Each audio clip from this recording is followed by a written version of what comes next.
Je m'appelle Willy, je suis moniteur de sport sur Montpellier depuis maintenant une dizaine d'années.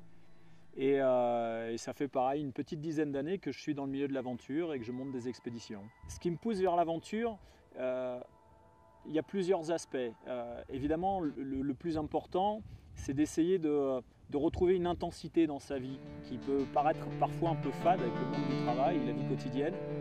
Donc ça va servir surtout à ça, à intensifier sa vie et à avoir du vécu. Après, évidemment, ça va être de découvrir des contrées, des pays, des zones peu ou pas connues, des ethnies différentes, et puis évidemment de se découvrir soi-même aussi. Parce qu'il n'y a pas meilleur moyen de se découvrir soi-même que de se projeter par exemple en solitaire face au minéral ou au végétal. Le plus important, premièrement, c'est de vivre fort, de vivre intensément, de mettre du relief à sa vie. Après, ça va être d'apprendre, apprendre sur soi et apprendre évidemment sur la planète, sur le milieu qui nous entoure, sur lequel nous vivons. Puis dernièrement, ça va être d'endurer, de subir un peu cette vie, de la goûter, voilà, de la goûter au plus près. Je ne suis pas noir, je ne suis pas blanc, je ne suis qu'un homme. En attendant, tous avec moi. Je ne suis pas blanc, mais pas pour longtemps.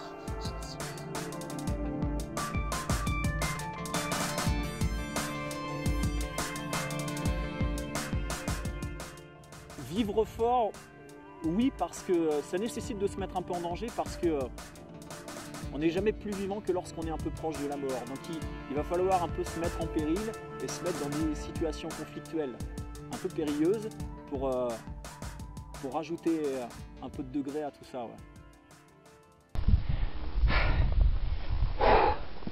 C'est l'enfer. C'est l'enfer, c'est dur. Je suis mort.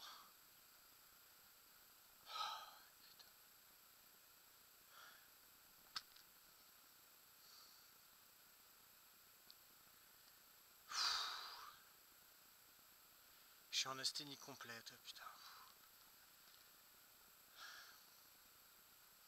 J'ai des vertiges et tout. Ça fait 4 jours, je bouffe pas.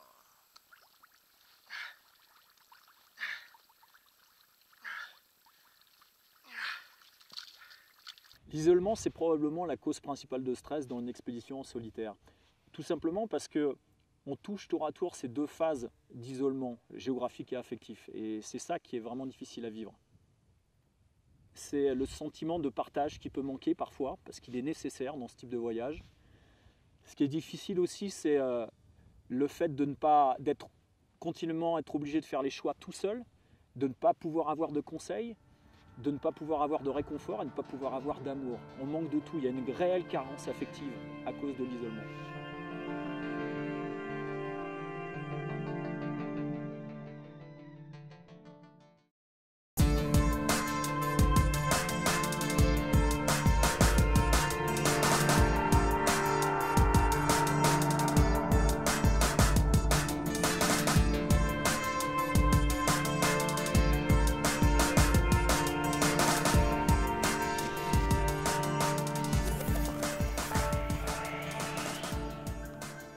Il y a danger objectif dans une expédition dès lors qu'on met en danger son intégrité physique ou morale.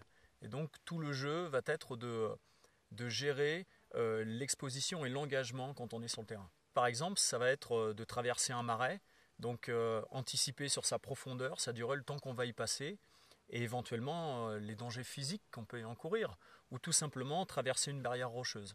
La capitalisation qui fait suite au voyage, elle est principalement dans le vivre fort. Ça va être la somme des vécus, des souvenirs qui font toute la passion justement de ces expéditions. Alors en effet, il y a une tradition du partage dans les expéditions, que ce soit avant, pendant ou après. Alors ce qui est compliqué dans l'expédition solitaire, c'est comment justement faire partager son vécu, son histoire. Et au cours de ma dernière expédition, justement, j'ai utilisé le web pour ça. Notamment sur le dernier voyage, c'est l'arrivée sur la péninsule, le cap nord de la Nouvelle-Zélande, où là on arrive... c'est la fin de la Terre, il n'y a plus que la mer, on ne peut plus progresser, et c'est la symbolique même de la fin d'un voyage. 2000 bornes.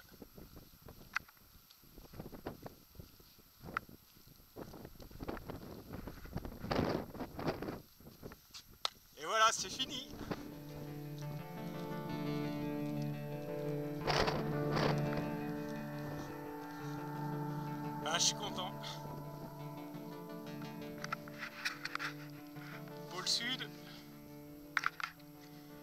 Sydney, Los Angeles, Tokyo. Filmer dans les moments forts, que ce soit dans les moments dangereux ou dans les moments où il y a beaucoup d'émotions, c'est là où on va transmettre justement le plus d'affect, le plus de sentiments, et c'est ça qui va toucher le plus les gens.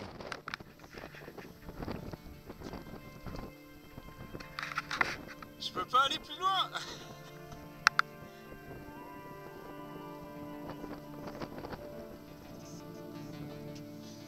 Merci en tout cas pour tous vos encouragements et tout sur Facebook et tout. Ça a été, c'est la première fois que je faisais ça et c'était extra, vraiment extra. Ça a donné une dimension auquel je m'attendais pas. Et vous avez vraiment fait partie du voyage pour moi, vraiment, vraiment, vraiment, vraiment. Oui, pour résumer, les deux mots-clés finalement c'est ça, c'est vivre fort et partager.